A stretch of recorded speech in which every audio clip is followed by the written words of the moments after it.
So, hello guys! What's up? It's me again, si Alicia nyo, at nagbabalik ulit para sa ating panibagong video.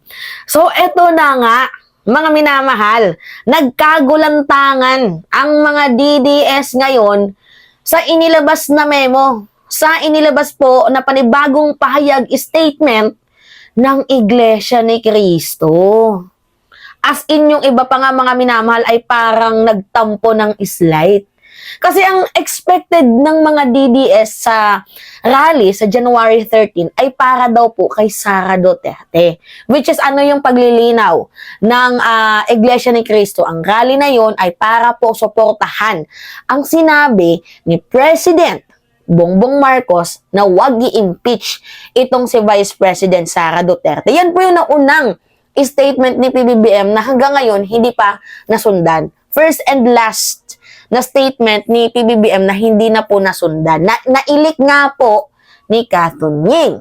Now, ganito. Yung INC, may paglilinaw. Which is, nung napanood ko yung video, sabi ko, nasampal kayo ng harap-harapan. Talaga nga namang pinamukha sa inyo na hindi nila kayo kailangan. Magugulo kayo. Tingnan nyo tong statement ng INC. Patungkol nga po dito sa magaganap pa lamang na rally sa January 13. Sampal to sa pagmumuka ng mga DDS. Gusto niyo mag-rally, di ba? Ang layo din ninyo. Huwag niyo sabayan itong... Huwag niyo po itong sasama dito. At huwag kayong sasama. Siguro sa ibang araw ho kayo. Okay. Rinig ninyo. Kung iba lang din pala yung layunin ninyo, sa ibang araw kayo, huwag kayong sumama. Rinig na rinig, ulitin pa natin, Ulitin pa natin. Gusto niyo mag-rally, di ba? Ang layo din ninyo. Huwag niyo sabayan itong... Huwag niyo po itong sasama dito. At huwag kayong sasama. Siguro sa ibang araw ho kayo.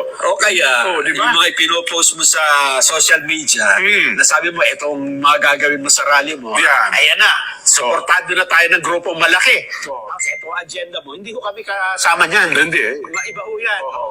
Mag-schedule kayo ng ibang rally ninyo. Doon kayo sa...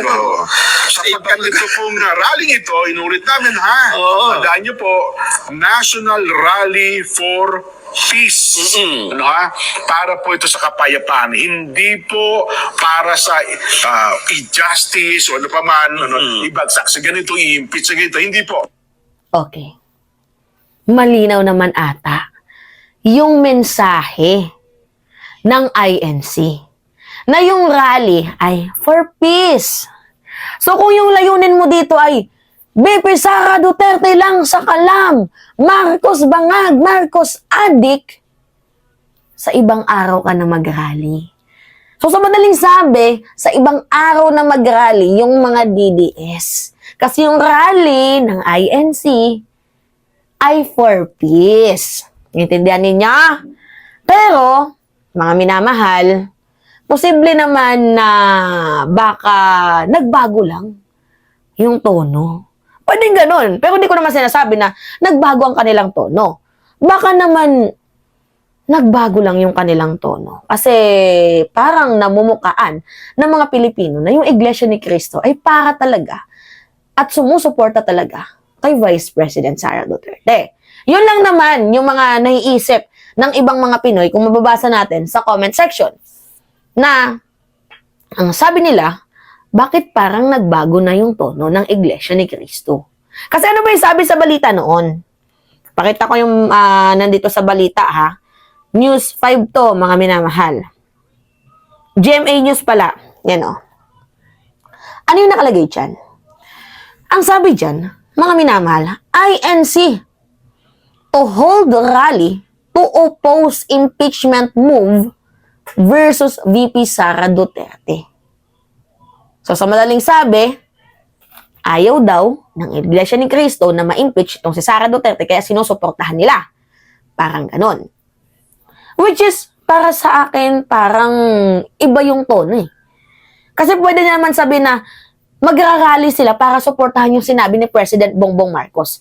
Hindi para magrally sila para suportahan si Vice President Sara Duterte na wag ma-impeach. Ibang usapin yun. Diba? Nagigets din nyo. Pero malinaw naman po, ngayon sa mensahe, revise message ng Iglesia ni Cristo na ang rally na yon ay for peace. Nagigets ninyo, mga minamahal, for peace. So, paano na yung mga DDS? Diba?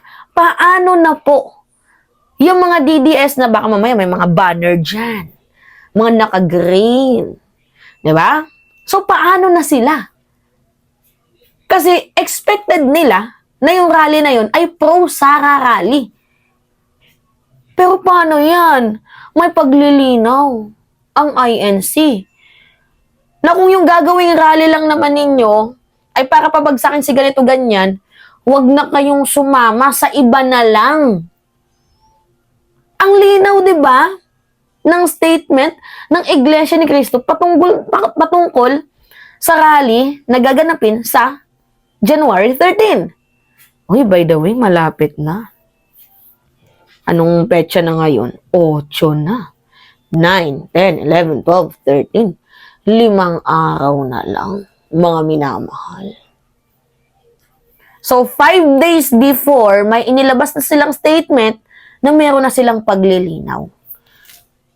Ba't ngayon lang nagbago yung tono? Ay, ako, nagtatanong lang ako, bakit ngayon lang binigyan ng linaw? Samantalang noon, wala tayong naririnig na ganyang clarification. Bakit ngayon lang? Something fishy. Hindi ko naman sa sinasabing mukhang ang INC naggaganito na. Pero, di ba, dapat noon pa nila sinabi to eh.